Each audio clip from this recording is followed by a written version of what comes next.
বাংলাদেশ সহ বহির্বিশ্বের বিভিন্ন দেশে কিন্তু মে দিবস পালন করা হচ্ছে। আমেরিকার শিকাগো শহরে এই আন্দোলন দানা বাঁধে 1886 সালে এবং বহু শ্রমিকের হতাহত এবং নিহতের মধ্যে দিয়ে আন্দোলনের রূপ পায়। সেই দিন থেকে মহান মে দিবস পালন করা হচ্ছে। বাংলাদেশ সহ বহির্বিশ্বের বিভিন্ন দেশ এই দিবসটি পালন করে আছে। পোস্টের মাধ্যমে জানিয়ে দেওয়ার চেষ্টা করব আজকের মহান মে দিবসের মতামত। গুরুত্বপূর্ণ এই মহান মে দিবস উপলক্ষে পল্টনে বিশাল জনসভার আয়োজন করা হয়েছে। নবনির্বাচিত সরকার এই প্রথম মে দিবস পালন করছে।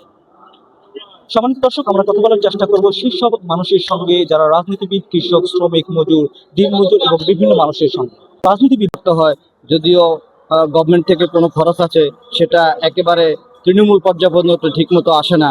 তবু আমরা দলকে ভালোবাসি, এই জন্য রাজনীতি করে যাচ্ছি। তো সরকারের প্রতি অনুরোধ থাকবে, আমরা যারা খেটে খাওয়া মানুষ, এই বাংলাদেশে বিশেষ করে বাংলাদেশের শ্রমিক শ্রেণীর লোকজন আছে, তারা যেন তাদের ন্যায্য অধিকার ফিরে পায়, তাদের সঠিক মজুরি পায়। আমরা প্রায় আমাদের দাবি যে আমরা শ্রমিকরা যাতে আমরা ন্যায্য পাই, শ্রমিকরা যাতে আমরা মানুষের ধান সরকারের আগে শ্রমিকদের বেতন দেওয়া উচিত। আজকে এখানে এসে অনেক আনন্দ লাগতেছে। আমরা আজকে শ্রমিক দিবস উপলক্ষে আমরা জাতীয়তাবাদী দল, স্বেচ্ছাসেবক দলের পক্ষ থেকে আমরা বিশাল সমাগম, বিশাল মিছিল নিয়ে এসেছি। শ্রমিকজীবী রয়েছেন, সকলের ন্যায্য অধিকার যাতে বাস্তবায়ন হয়, সেই বাস্তবায়নের নির্দেশনা আজকে আমাদের বাংলাদেশের সর্বোচ্চ যিনি বসে আছেন, আমাদের সবার প্রিয় প্রধানমন্ত্রী প্রিয় নেতা তারেক রহমান, সেই তারেক রহমানের সেই নির্দেশনা পেয়ে আমরা এখান থেকে আজকে এই ময়দান ত্যাগ করব।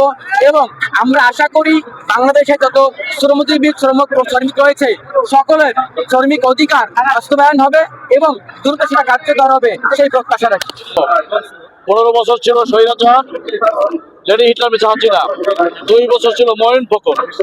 এদের আক্রান্তে বাংলাদেশ আক্রান্ত। শ্রমিকের ন্যায্য অধিকার পাচ্ছে না, শ্রমিকরা বঞ্চিত ছিল।